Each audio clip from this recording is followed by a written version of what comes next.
যে তারুণ্য নিয়ে আজকে আমাদের বক্তব্য, সেই তারুণ্যের what is the present position of young generation.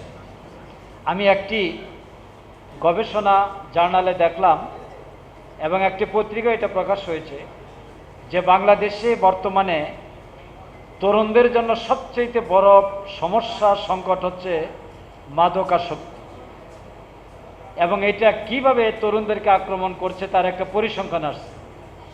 দেখা যাচ্ছে যে দৈনিক মাদক খাতে সারা বাংলাদেশে ব্যয় হচ্ছে 20 কোটি টাকা।